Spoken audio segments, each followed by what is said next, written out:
Did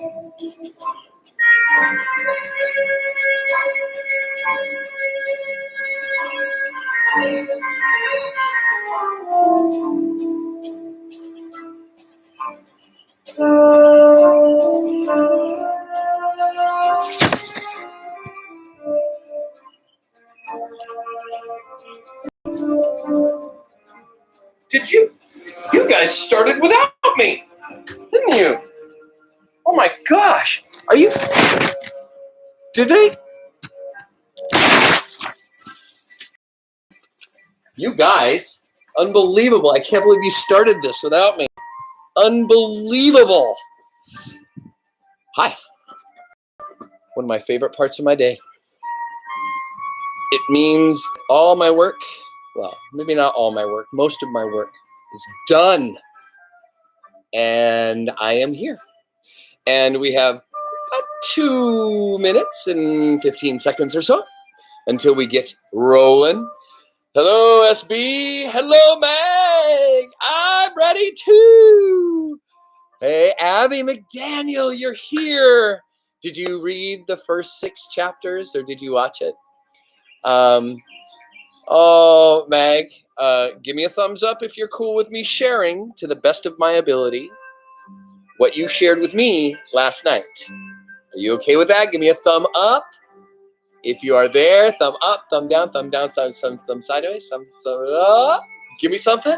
Come on, you like the queening of emojis right now. I'm wondering if our other friends, Abby, so good. So you are here.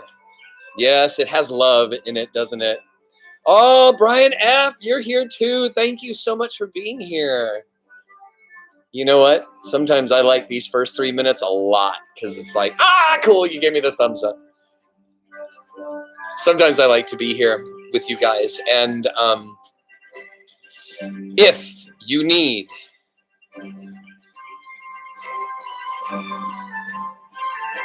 do you hear the drums? Do you understand why I chose this song for today? Bum, bum, bum, bum, ta ta ta ta, bum, tat tat, bum, tat tat tat tat, bum, bum, bum, bum, tat tat tat tat, tat. Yeah, you get it. Oh, let me just show you. I want you to see this. I hope it's not backwards for you, because one of the things that Mag did, these are cheer on for Mag. Everybody, yay, cheer on for Mag. What I want you to understand is this right here is a thimble. It's upside down, just like we were talking about. And there's leather on the top. And remember, Lester, Dad, is pounding on it. And if you're not mistaken, do you see it? Boom, tat, tat, boom, tat, tat, boom, tat, tat, boom. So, Mag, I'm so grateful. And then right here in the parentheses, in beautiful handwriting, it says counsel. And I love that. I love that. Okay, so anyway, more to share with you, more to introduce you to, and it's 3:50, and so it is time. It's 3:33, and as promised, at all times, we begin at 3:33. So be here, except for tomorrow, be here at 11 Eastern Central. So, cripes! Do you remember that? Who says that?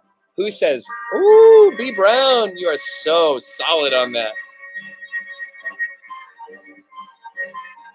Okay, so I had to slow down for a second. And if I'm not mistaken, Brown, if you just texted me and I'm absolutely right. So before we get started, I have to say first, good morning. Good morning, good morning. Oh, Yanni, you're here too. Yay. Okay, so I'm so happy that people are here. You know that. Like I have always said, we can do this without you, but we'd rather not. And so it means a lot that you're here.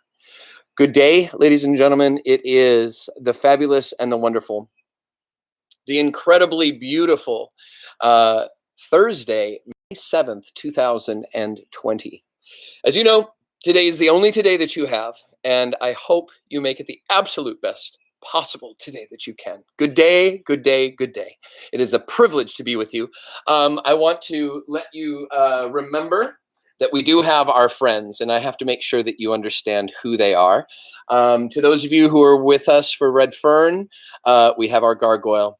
And the gargoyle has not missed a day, has been with us, even if it's in the other room, thanks to yesterday's situation. And I want to let you know that if you ever come and visit, if you ever are at my home, the gargoyle has a very interesting hobby. And the hobby of the gargoyle is that he collects something. He collects something and he holds on to it. And he sometimes loses them to the squirrels in the neighborhood. And then somehow, and I'm not kidding, somehow he finds them again. Like, no kidding. One day they're not there, the next day they are. And I'm not playing. Some people are like, yeah, Mr. O'Keefe, that's all fiction, fantasy fiction. And I promise I'm not going to take too much time to do this, but here, I'll prove it to you. He's got two wonderful pieces of marble right here. He's got these marbles right here, and he keeps them in the crux. It's called the crux, kind of that corner of your space, like the crux of your of his arms. And I sometimes take them out and I rub them, and then I put them back because I wouldn't dare want to hide them from him. But as you know, the gargoyle has been with us for both of the readings. He does have his new friend. His friend he invited along, just like I hope some of you do. Say, hey, you know what? If you're acting like you're all bored and sick and tired of your video games and sick and tired of like sitting around staring at your brother or your mom or causing problems, and it's a beautiful afternoon, find yourself a comfortable place and invite them to come be with us. They can still catch up, right, Abby? Because you did a really nice job with that. But I do want to introduce the egghead. The egghead, he is amazing. He keeps his eye on our house. And I call him a he because that's just what kind of it felt like. I have some females around the yard as well, but I'm hoping maybe a couple more will show up. I am in earshot of the rabbit. I'm hoping that maybe you'll be listening as well. So it has been 7 minutes since we've begun, and I've already made you wait long enough. Let's get to the story. The Tale of Despereaux. The Tale of Despereaux. Ladies and gentlemen, the Tale of Despereaux. I have to give you this, Mag's other page. Mag has done a beautiful job of getting us focused on what matters. This is what verbal to visual looks like, ladies and gentlemen. Do I have it upside down? No, I don't. Unbelievable artistry, unbelievable care. When I sat back and looked at this up close, I was absolutely amazed. I see all of the characters that we have been introduced to. First and foremost, of course, is our main hero, Despereaux. We have him as the ultimate hero, and look at his giant ears. Look at his eyes wide open and that big smiling curiosity. I see that we have a castle. Do you remember that has something to do with where we are located, the setting of our story? We have all of the brothers and sisters. Furlough, Cripes. We have Merlot, his sister. She was trying to teach him how to eat paper. We have beautiful music. But before we get to the music, I want to remind you that we have a mother and we have a father. And his mother, Despereaux's mother, comes from where? France, right? And she is all dramatic. Oh, these children are making terrible experiences for me and my beautiful face. So, of course, she's not ever going to have another child again. She had this last one. She called him Despereaux because it means despair in French.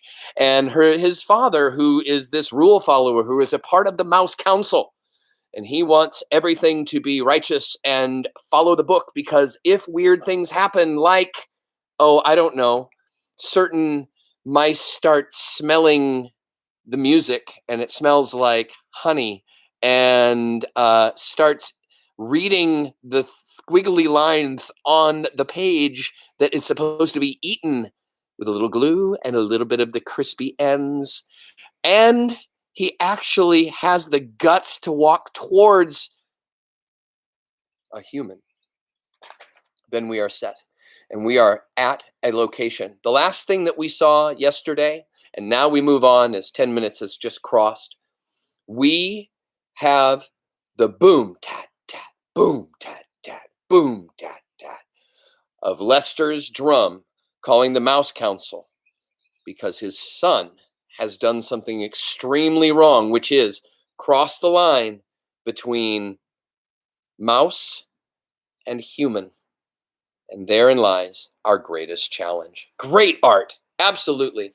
Miss Mag, thank you for sending us an example. I promise if you guys want to do that, send me something. I will also say to anybody who is brand new, welcome.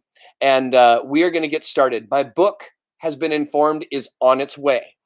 So I want to let you know that I have the Tale of Despereaux ready to go for today. And we begin with a couple paragraphs from yesterday's reading. Boom, tat, tat, boom, tat, tat.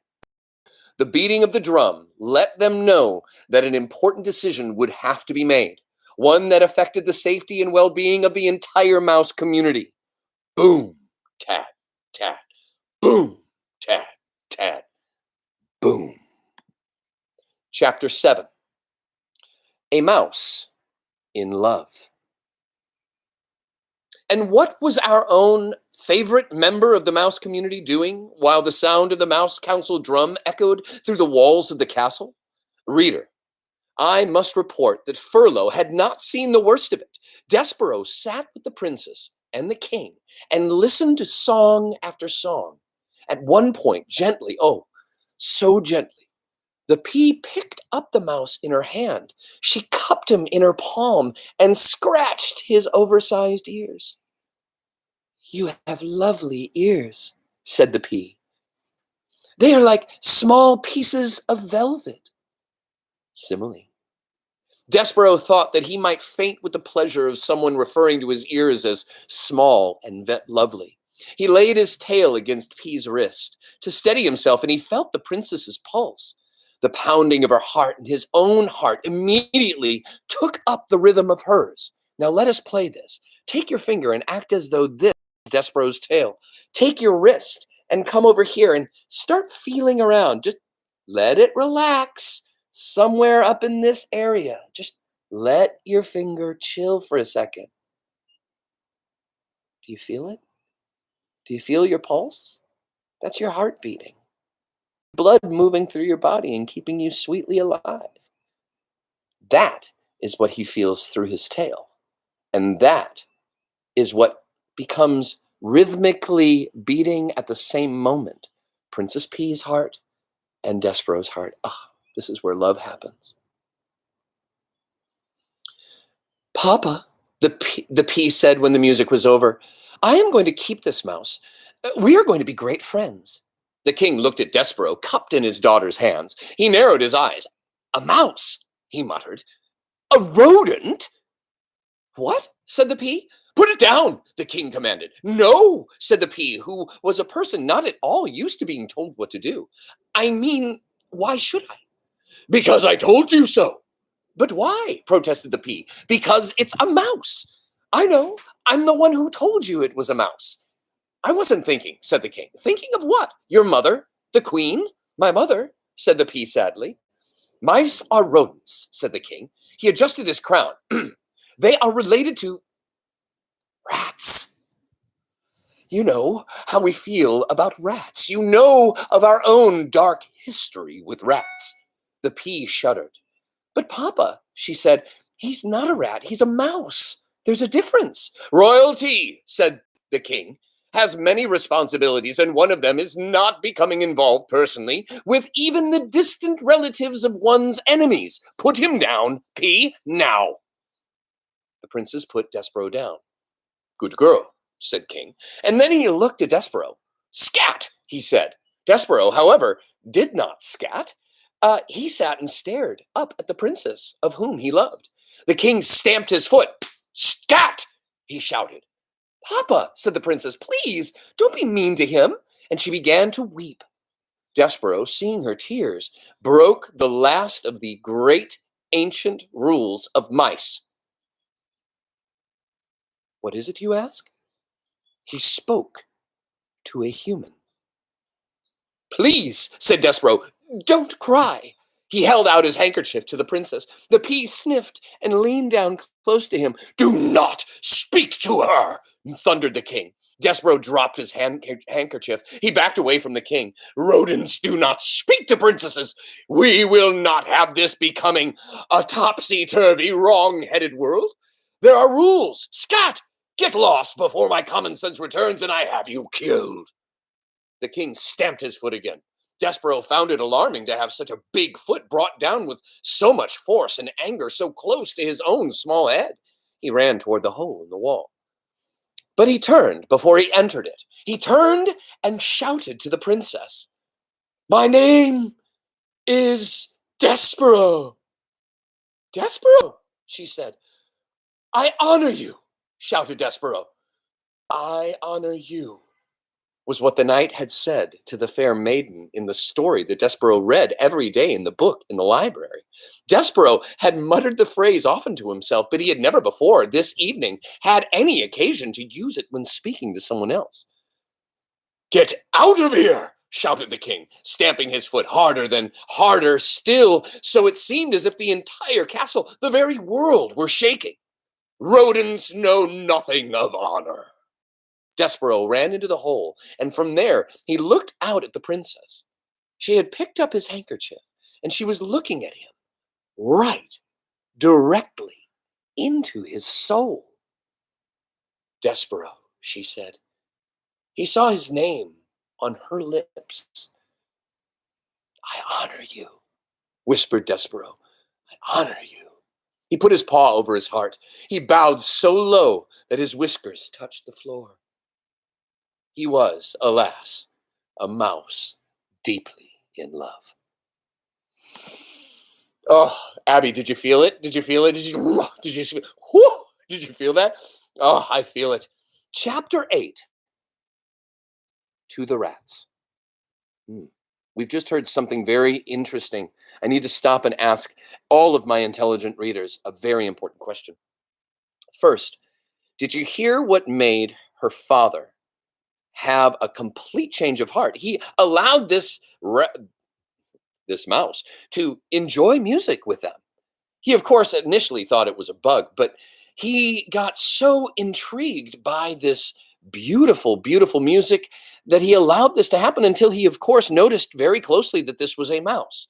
But then all of a sudden he changed and said, "No, that is a rodent, and rodents are connected to rats, and rats, the queen." And then he just kind of drifted off. Did your brain stop and say, "What is he talking about? What happened?"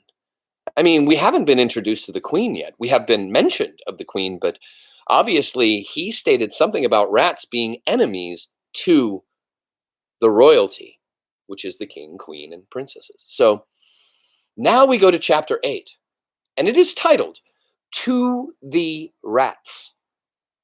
The Mouse Council. We're back to Dad.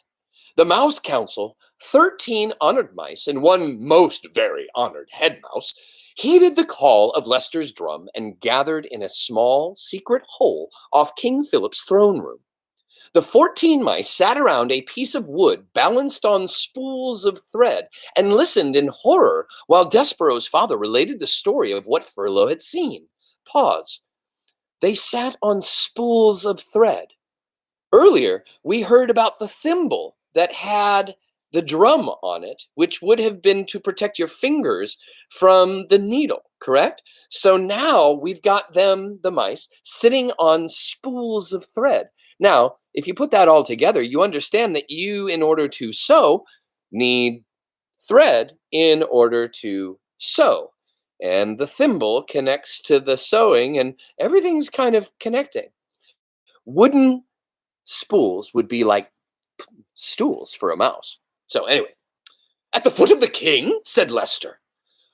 "Her finger right on top of his head," said Leicester. "He was looking up at her, and it was not in fear." The Mouse Council members listened with their mouths agape. They listened with their whiskers drooping and their ears flat against their head. They listened in dismay and outrage and fear. When Leicester finished, there was a silence dismal and deep. "Something," intoned the most very honored head mouse, "is very wrong with your son. He is not well. This goes beyond his fevers, beyond his large ears and his lack of growth. He is deeply disturbed. His behavior endangers us all. Humans cannot be trusted. We know this to be an indisputable fact. A mouse who consorts with humans, a mouse who would sit right at the foot of a man, a mouse who would allow a human to touch him. And here, the entire Mouse Council indulged in a collective shiver of disgust. Cannot be trusted. That is the way of the world, our world. Fellow mice, it is my most fervent hope that Despereaux has not spoken to these humans, but obviously we can assume nothing, and this is a time to act, not wonder. Lester nodded his head in agreement, and the 12 other members of the Mouse Council nodded their heads too. We have no choice, said the head mouse. He must go to the dungeon. He pounded his fist paw on the table. He must go to the rats immediately. Members of the council, I will now ask you to vote. Those in favor of Despereaux being sent to the dungeon, say aye. There was a chorus of sad ayes. There was a chorus of powerful ayes. Those opposed say nay. Silence returned to the room. The only noise came from Lester. He was crying. 13 mice, ashamed for Lester, looked away. Pause. Why would Lester be crying? Whose fault is it that the council came together? Did he expect his son to be punished to the extent of being sent to the dungeon? I don't know. But the reality is that is where his son is going to be sent. Now, the other thing that I understand is this. Did you hear a single nay in that vote? Nay meaning no. I didn't hear a single nay. What does that say about what Lester did? Now, could he have just not voted? Maybe. But the fact that he was silent when the nay vote came means that he was not willing to stand up for his son being sent to the dungeon. How does that make you feel? Makes me feel a little strange. Reader, can you imagine your own father not voting against your being sent to a dungeon full of rats? Can you imagine him not saying one word in your defense? Despereaux's father wept, and the most very honored head mouse beat his paw against the table again and said, Despereaux Tilling will appear before the mouse community. He will hear of his sins. He will be given a chance to deny them. If he does not deny them, he will be allowed to renounce them so that he may go to the dungeon with a pure heart. Despereaux Tilling is hereby called to sit with the Mouse Council. At least Lester had the decency to weep at his act of perfidy. Reader, do you know what perfidy is? I have a feeling you do, based on the little scene that just unfolded here. But you should look up the word in your dictionary just to be sure.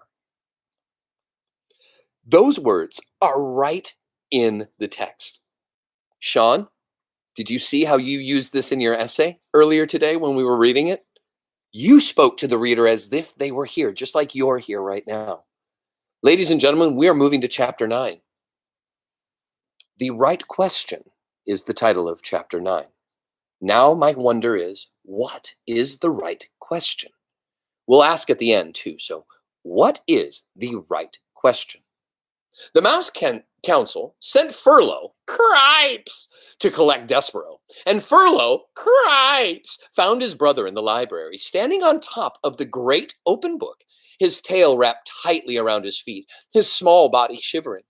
Despereaux was reading the story out loud to himself. He was reading from the beginning so that he could get to the end, where the reader was assured that the knight and the fair maiden lived happily ever after. That's right, this book started with Once Upon a Time, so it is almost most likely, more than likely, known that they will finish happily ever after, right? Despereaux wanted to read those words, happily ever after. He needed to say them aloud. He needed some assurance that this feeling he had for the Princess P, this love, would come to a good end.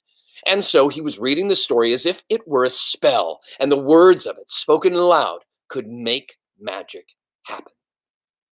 See here, said Furlough out loud to himself. He looked at his brother and then looked away. This is just the kind of thing I'm talking about. This is exactly the kind of thing. What's he doing here, for cripe's sake?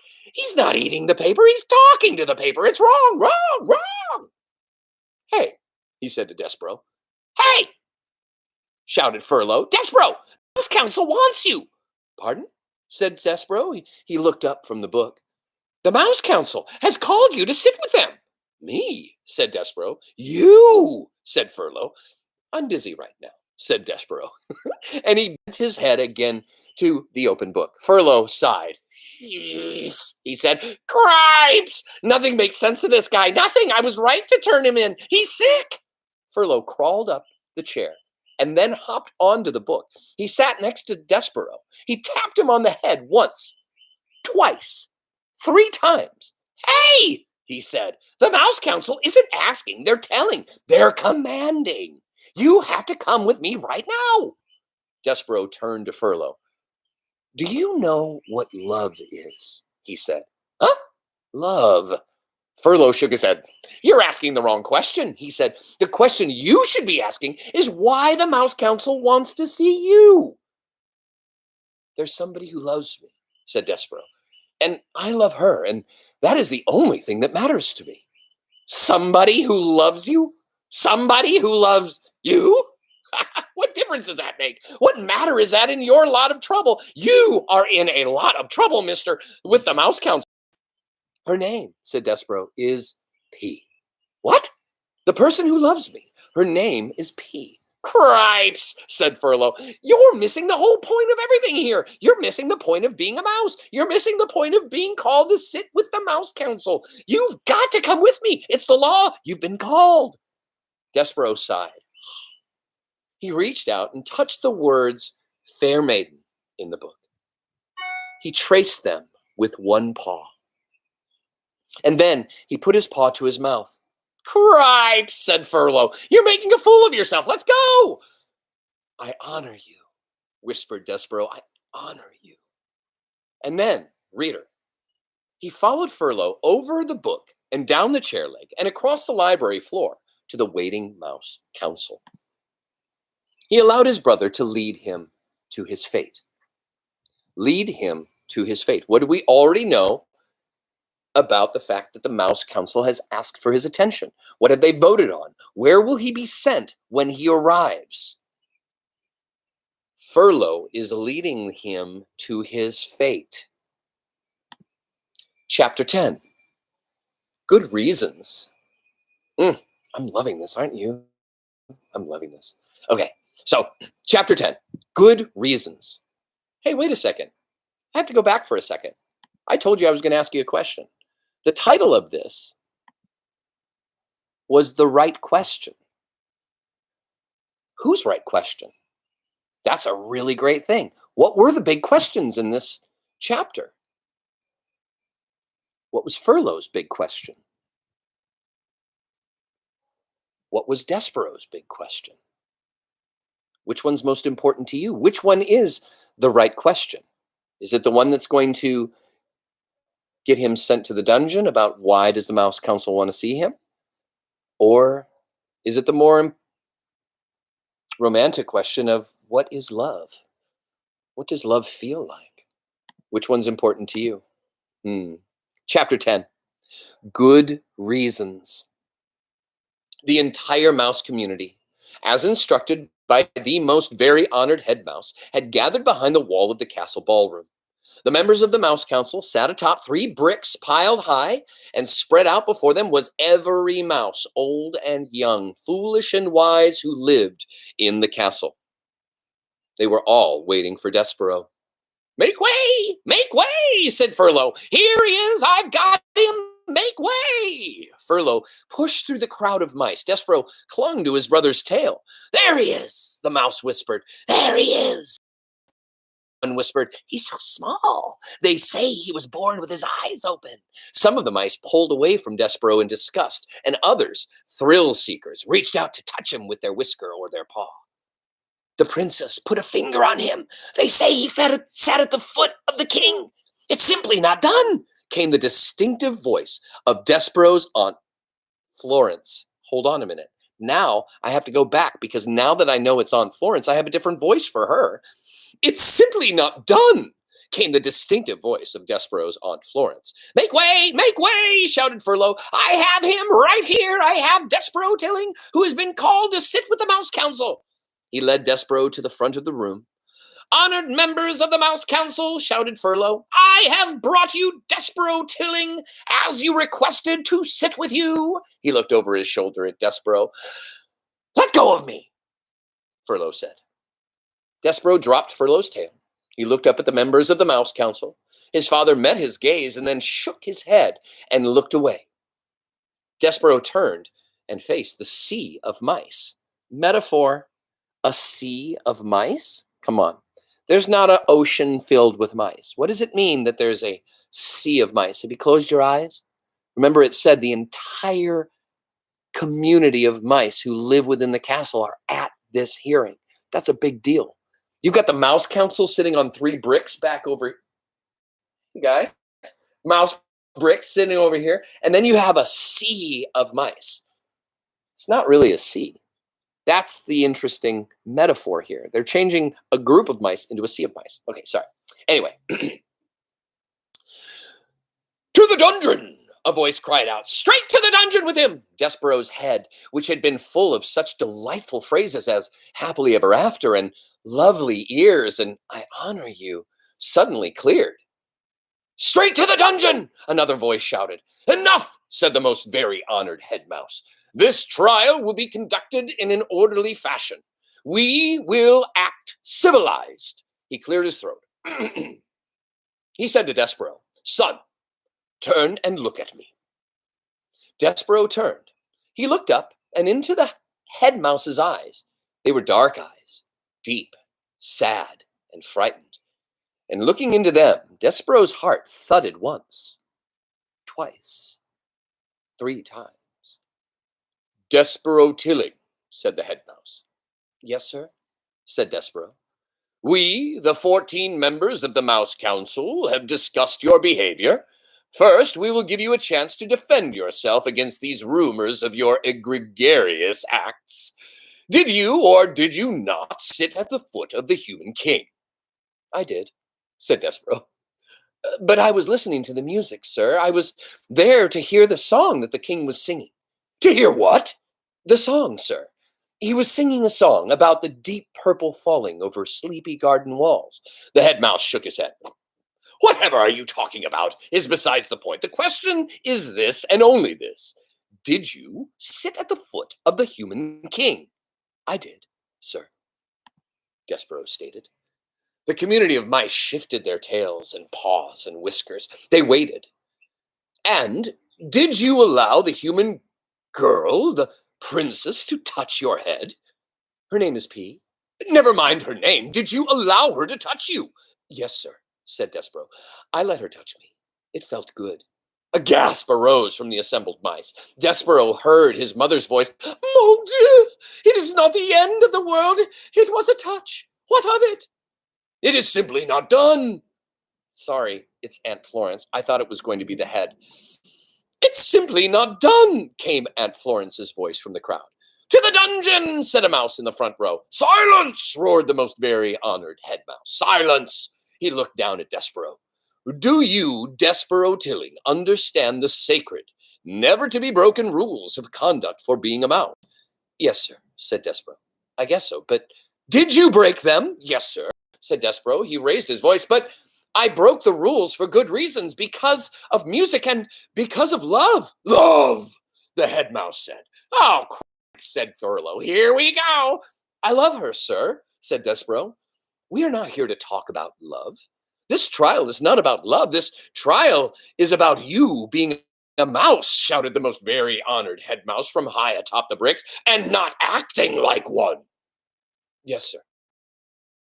No, I do not think you know, and because you do not deny the charges, you must be punished. You, Despereaux Tilling, are to be sent, as ancient castle mouse law decrees, to the dungeon. You are being sent to the rats. That's right, shouted a mouse in the crowd. That's the ticket! The dungeon! The rats! Despereaux's small heart sank all the way up to the tip of his tail. There would be no light in the dungeon, no stained glass windows, no library, no books, and there would be no Princess P. But first, said the most very honored head mouse, we will give you a chance to renounce your actions. We will allow you to go to the dungeon with a pure heart. Renounce. Repent. Say that you are sorry. Say that you are sorry that you sat at the foot of a human king. Say that you are sorry you allowed a human princess to touch you. Say that you regret these actions. Despereaux felt hot, and then cold, and then hot again. Renounce her? Renounce the princess? Mon Dieu! Shouted the mother. Son, do not act the fool. Renounce. Repent. What say you, Despereaux Tilling? I say,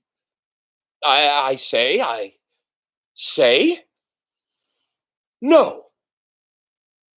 No, whispered Despereaux. What? Said the head mouse. No, said Despereaux, and this time he did not whisper the word. I am not sorry. I will not renounce my actions. I love her. I love the princess. There was a bellow of collective outrage. The whole of the mouse community surged toward Despereaux. The mice seemed to become one angry body with hundreds of tails and thousands of whiskers and one huge, hungry mouth, opening and closing and opening and closing, saying over and over and over again, to the dungeon, to the dungeon, to the dungeon, to the dungeon. The words pounded through Despereaux's body with each beat of his heart. Very well, said the most very honored head mouse. You will die, then, with a black heart. Threadmaster, he called. Bring out the thread. Despereaux marveled at his own bravery. He admired his own defiance. And then, reader, he fainted.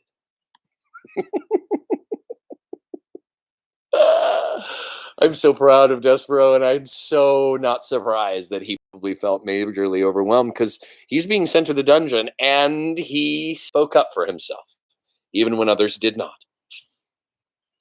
Chapter 11.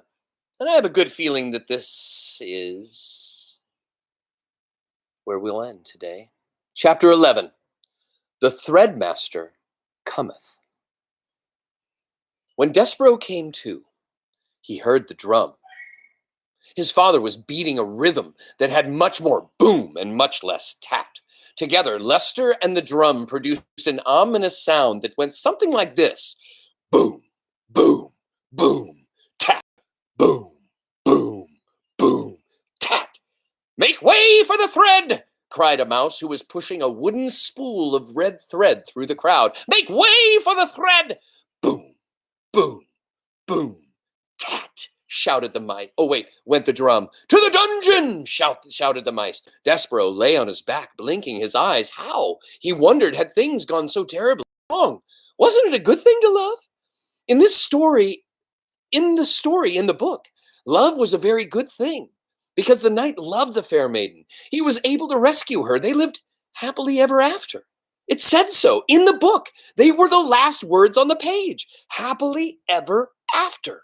Despereaux was certain that he had read exactly those words time and time again.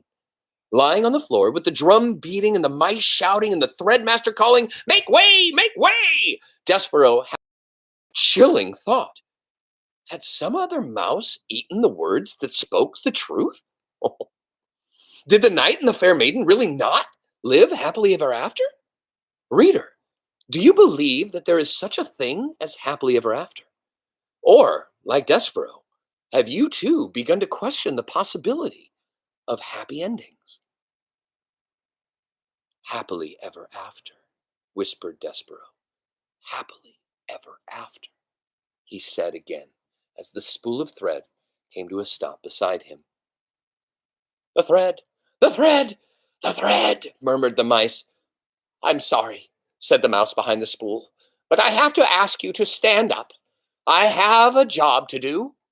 Despereaux got slowly to his feet. On your hind legs, please, said the threadmaster. It's the rules. Hind legs. Hind. Back. So he's going to stand up. He's not going to be on all fours. He's going to stand up. like a mouse can do, right? Like when they're looking for something. On your hind legs, please, said the threadmaster. It's the rules. Despereaux stood on his hind legs. Thank you, said the mouse. I appreciate it. While Despereaux watched, the threadmaster unwound a length of red thread from the spool and tied a loop around him. Just enough for the neck, muttered the mouse. No more, nor less. That is what the last threadmaster taught me. Enough thread for the neck. He looked up at Despereaux and then back down at the loop of thread. And you, my friend, have a small neck. The threadmaster raised his arm and put them around Despereaux's neck. He leaned in close, and Despereaux smelled celery. He could feel the threadmaster's breath in his ear as he worked at tightening the thread. Is she beautiful? The threadmaster whispered. What? Said Despereaux. Shh, said the threadmaster. Shh. Is the princess beautiful? The Princess P? Sorry, I have to read another one. If you have to go, go. But we're not done yet. Yes. She's lovely beyond all imagining, said Despereaux. Just right, the threadmaster said. He drew back. He nodded his head. A lovely princess, so, like a fairy tale. And you love her. As a knight loves a maiden, you love her with a courtly love, a love that is based on bravery and courtesy and honor and devotion, just so. How do you know that? Despereaux said. How do you know about fairy tales? Shh! The mouse leaned in close, and Despereaux smelled celery again, green and alive. Be brave, friend, whispered the threadmaster. Be brave for the princess. And then he stepped back and turned and shouted, Fellow mice, the thread has been tied, the thread has been knotted. A roar of approval went up from the crowd. Despereaux squared his shoulders. He made a decision. He would do as the threadmaster told him. He would do as the threadmaster had suggested. He would be brave for the princess. Even if, reader, could it be true? There was no such thing as a happily ever after. Sorry, I have to read one more. Because this is very, very important. We must not we can't not finish at this point. So please be patient and be kind to me. I promise it shall go quickly. Chapter 12. Adieu. Adieu. Adieu means goodbye. Goodbye. Chapter 12. Adieu. The sound of the drum changed again. The final tap disappeared, and it became nothing but boom, boom, boom, boom, boom, boom, boom, boom, boom, boom. Lester used only his tail, bringing it down with great force and seriousness upon the drum.